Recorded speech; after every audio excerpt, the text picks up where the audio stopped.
the opening of our newest charger here in Annapolis. So we are very excited about that. We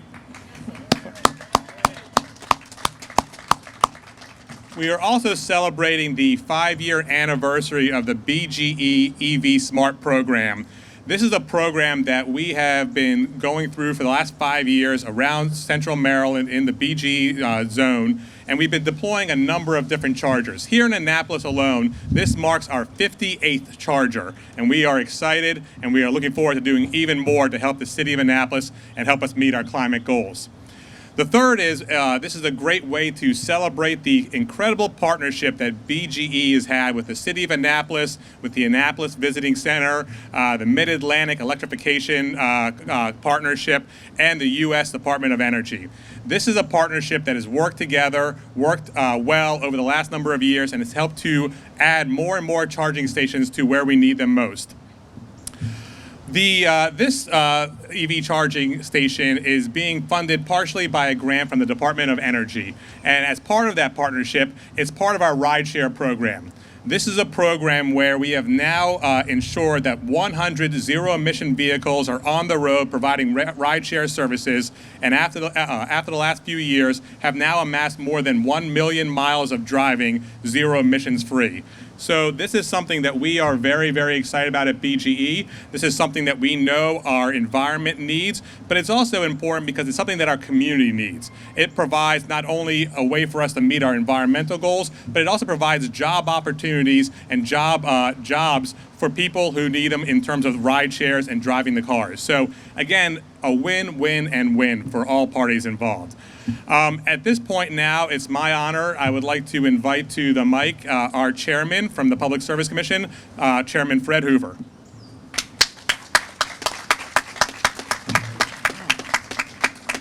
Thank you very much. I'm glad to be here to certify this charging station. I was a fan of electric vehicles even before there were electric vehicles. And I know for the people that live here in Annapolis, climate change is something that we think about all the time because we see the results of climate change on too many days. And so one of the ways to deal with climate change and ameliorate the effects of climate change is to actually increase the electrification of both our economy and in particular our transportation sector. So the state of Maryland, through the governor, the General Assembly, and the agencies like MDE, Maryland Department of Transportation, and including the Public Service Commission, are very committed to increasing the electrification of the transportation fleet. And one of the ways that we can do that is not only to provide incentives for people to buy electric vehicles, but provide them the assurance that if you have an electric vehicle, you'll be able to have opportunities to charge it wherever you go. So for all the folks that come to visit downtown Annapolis, to come to the shops, the places to eat, and the music opportunities and art opportunities here in downtown Annapolis, you can be assured that there will be charging infrastructure available for you to charge up your electric vehicles. So we're very happy to work with BGE on this and with the federal partners at the Department of Energy and see this as an integral part of helping to address the long-term challenges of climate change.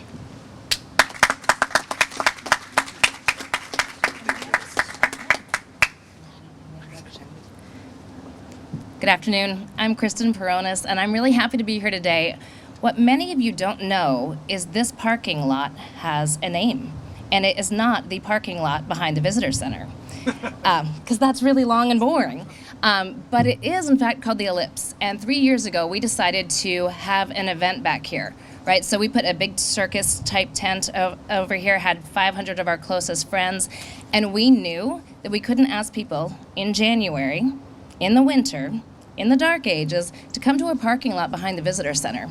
Because it's pretty cold out, right? We had it heated. We made an event space out of this. And so what I think is so interesting about this particular project is it takes some of our core values and our strategic priorities and meshes them. Because we know if we have a good quality of life for our residents, we will have an incredible visitor experience. And I want to thank the City of Annapolis, BGE, all of you for being here. And in fact, the chairman, I think you had some of my talking points because people can come here, go to a concert, get charged up, and keep things going. So I just want to thank you all for your commitment to sustainability and for quality of life for the residents. Thank you very much.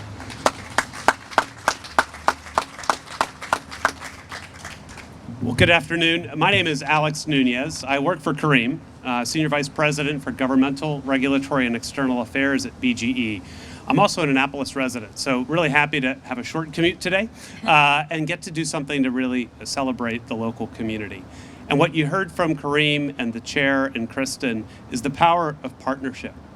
It takes a lot to make something like this happen, from the federal dollars that help defray the costs from our customers to the support of our Public Service Commission so that we may offer these public chargers, to the tie-in with state and local leadership.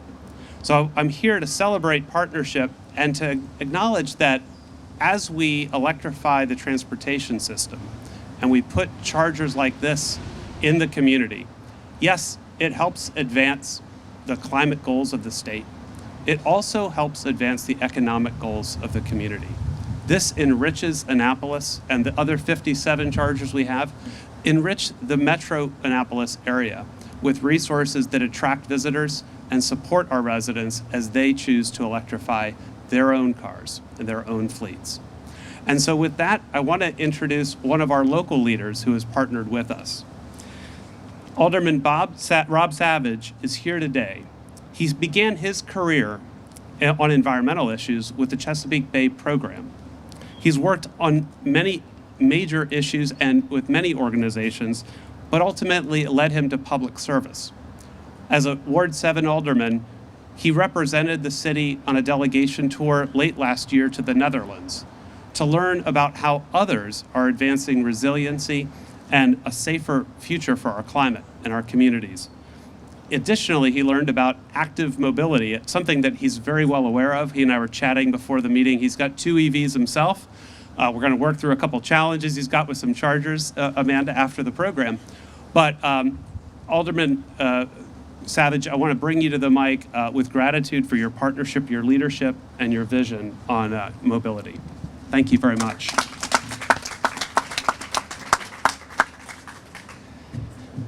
Well, thank you very much for the remarks. Thank you all for coming out today. It's a beautiful day, and I do sincerely believe this is a really important occasion to celebrate. And I say that on a number of different levels. As was indicated personally, I do own 2 EVs. I've been driving them for, I guess, 5 years now or so. And once you start driving electric, it's hard to go back to noisy, smelly gasoline vehicles. But personally, I can tell you from that experience the importance of having these rapid level 3 chargers. In my travels, I end up finding myself not going to certain towns, certain areas if I can't find adequate charging infrastructure. In a lot of places in this country, all you can find are limited level 2 chargers if you're lucky, 1 or 2 per town. We have a growing number in this city, a large number for a city our size. So I want to thank everybody for getting us out in the forefront in that regard. But I also end up finding myself planning my travel around those chargers. And when I'm in these cities waiting for the vehicle to charge up, that's when we go out, walk around, take a break, visit the local businesses, right? So that, as was mentioned, it is an economic driver. And that is also, again, one of the things we've learned from the Netherlands is as far as the planning that they engage in, their electric infrastructure, in particular their cycling infrastructure, often ends up being their economic drivers. And I think similarly here, our EV infrastructure will help to drive our economy. So that's coming from my perspective as an alderman, right? And I do appreciate how this is really bringing us forward into the future. Many of us, my son, 13, he's probably only going to drive an electric vehicle. So we have to be planning ahead for this. So if anybody else, and I also, a couple of shout outs. I know I was told I didn't have to do this, but I do want to give some shout outs to the city manager's office and team, Mike Malinoff, city manager. We have Vicki Buckland somewhere here. Oh, she left. Jackie Guild, our Deputy City Manager for Resilience and Sustainability. So this office has really been leading the charge and really acting on on their own, but also acting on some of the council's initiatives. I also want to give a shout out to Annapolis Green. We have Tilly Coyle over here, Lynn Forsman. Sorry if I'm missing anybody, but I want to give them a special shout out because they have really helped to lead as well the initiative locally by holding their annual EV show, helping to educate the public. And that is a really important, also economic driver. Closed down the street, put a bunch of EVs in it. So thank you for all of your hard work as on the nonprofit end. But I do want to make a big thank you to BGE and the Visitor Center. So BGE, thank you very much for your work on this, because I do understand this may not have happened without your partnership, right? You bring the strength, the institutional knowledge, and many times the funding, the continuing maintenance on the charging network. And so that also, from a personal standpoint, I know how important it is to have a reliable partner to maintain these chargers, because I can't also, like, I was gonna say I can't tell you, but I can tell you how frustrating it is to travel a distance only to find out a charger is not working. And so I think that's good that BG will bring that experience and ability to help us maintain these. So again, thank you all for coming out today, and enjoy the rest of the day and the mingling here. Thank you. 2, 1.